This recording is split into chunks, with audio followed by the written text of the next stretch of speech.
네, 한눈에 보는 증시입니다. 매주 월요일 뵙고 있죠. SK증권 영업부 PIB 센터 김우식 차장과 함께하겠습니다. 차장님 어서 오세요. 안녕하십니까? 네.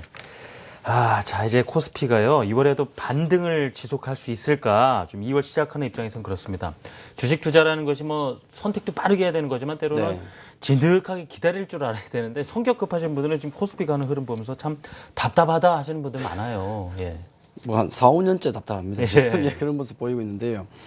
이번 주도 우리가 증시 분위기를 전체적으로 호재학절 놓고 본다 그러면은 주말에 이제 미국 시장이 하락을 제외한다 그러면은 한 중립 정도, 예, 그렇게 놓고 볼 수 있습니다만은 좀 하락이 좀 아쉬웠죠. 우선 우리가 호재로 계속 작용할 수 있다 그러면은 지난번에 나왔던 22 양적 완화 정책 같은 것, 바로 그런 것이죠. 물론 이제 미국 시장의 4분기 GDP 같은 경우가 좀 아쉽게 나왔습니다. 해서 그런 부분들이 좀 악재로 작용했지만은 뒤집어 보면은 그러면은 또 연준의 어떤 금리 인상 같은 액션 시기가 조금 늦춰질 수 있겠구나라는 생각을 가질 수밖에 없거든요. 그건 또 은근히 또 호재로 작용할 수도 있는 부분입니다. 해서 증시의 호재라 그런다 그러면 역시 글로벌 각국의 어떤 정책 모멘텀이 아직은 유효하다, 그렇게 보시면 좀 좋을 것 같고요. 또 하나의 이제 호재로 놓고 본다 그러면은 역시 이제 유가가 강반등을 오랜만에 보였는데, 최근에 유가의 흐름을 보면은 이제 계속 급락 추세를 보이다가 어떤 바닥을 만드는 게 아닌가 하는 얘기가 나왔던 게 자꾸 이제 한 4%의 어떤 급등이 한 번씩 나왔었죠. 물론 아쉬운 점은 한 4, 5% 급등 나왔다가 다음날 바로 또 4, 5% 급락했다가 이게 여러 번 반복이 됐었는데, 어저께 같은 경우 지난 금요일 같은 경우는 유가가 8% 이상이 올랐거든요. 이건 아마 이번 하락 기간 중에서는 처음 있는 어떤 현상 같습니다. 해서 이런 유가의 강반등 같은 경우가 하루 만에 유가 이제 하락 끝났습니다라고 얘기하기는 그렇지만은 최근까지 보이지 않았던 흐름을 이제 강반등을 보였다는 점.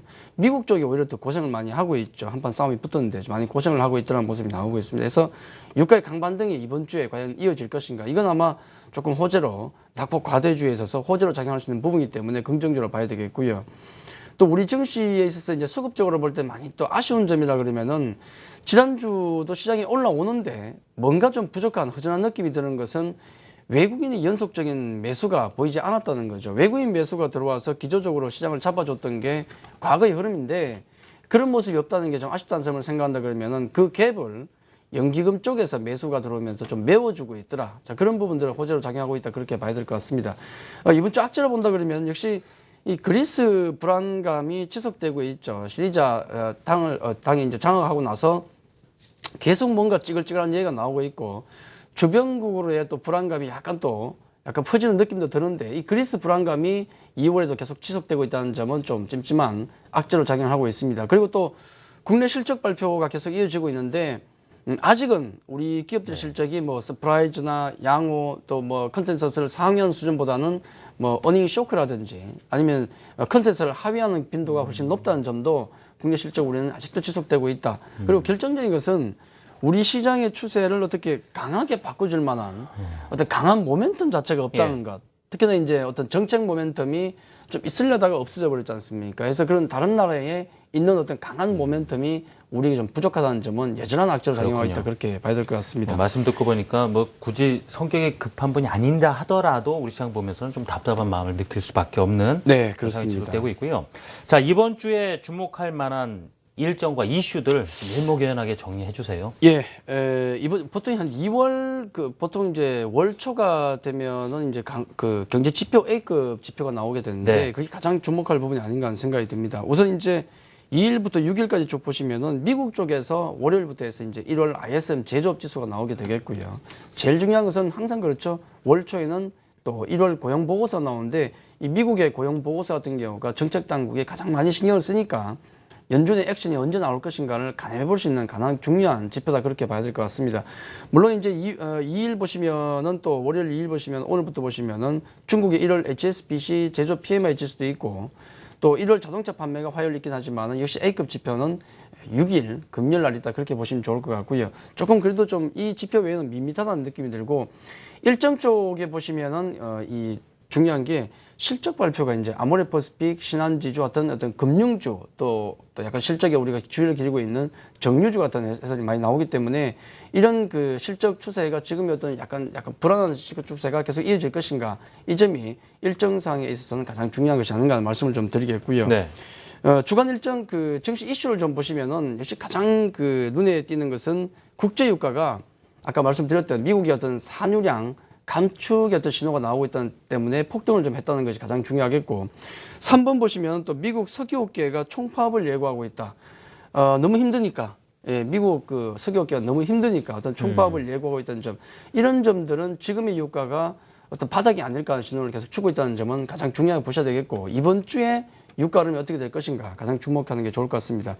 그 외에 이슈 보시면은 뭐 중국 쪽의 어떤 1월 제조 PMI 지수가 역시 2년 만에 또 2년 반 만에 위축됐더라. 네. 50을 하회했죠. 이런 분위기들은 역시 지표는 불안하지만, 미국도 그렇고 중국도 그렇고 지표는 불안하지만은 어떤 정책 당국의 어떤 그런 정책 모멘텀 자체는 살아있다, 그렇게 보시면 좋을 것 같습니다. 종목 이슈 쪽에 보시면은 뭐 현대 쪽 좀 소식이 좀 있고, 또 알리바바가 지금 현재 어려움을 겪고 있다는 소식 정도가 있다. 역시 유가가 가장 핫한 어떤 소식이 아닌가, 그렇게 정리를 해드리겠습니다. 네. 자, 마지막으로 투자 전략, 이 시점에서도 그래도 뭐 계속 찾아본다고 하면 어떤 종목도 잘 선택을 해야 될 것이고요.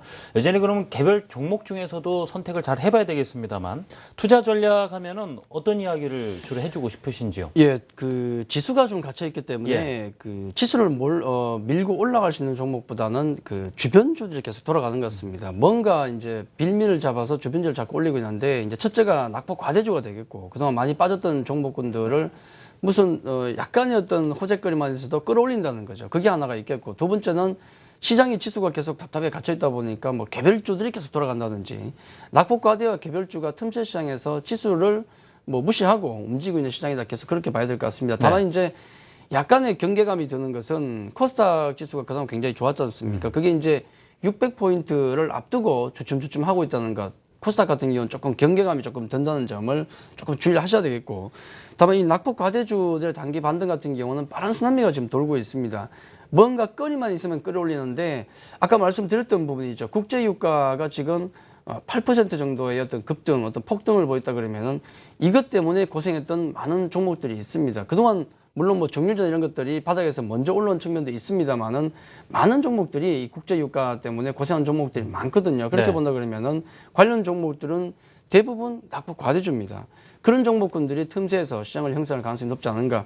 미국 시장의 또 하락을 봤을 때 우리 증시가 월요일부터 해서 조금 삐걱될 수는 있지만은, 이런 틈새에서 뭔가 호재거리를 가지고 있는 종목들의 낙폭 과대주 같은 경우는 계속 순환매가 나올 수 있다 해서, 국제 유가와 관련된 종목들을 이번 주에 한번 가장 주목해서 보시는 게 좋을 것 같다, 그렇게 말씀드리겠습니다. 네, 알겠습니다.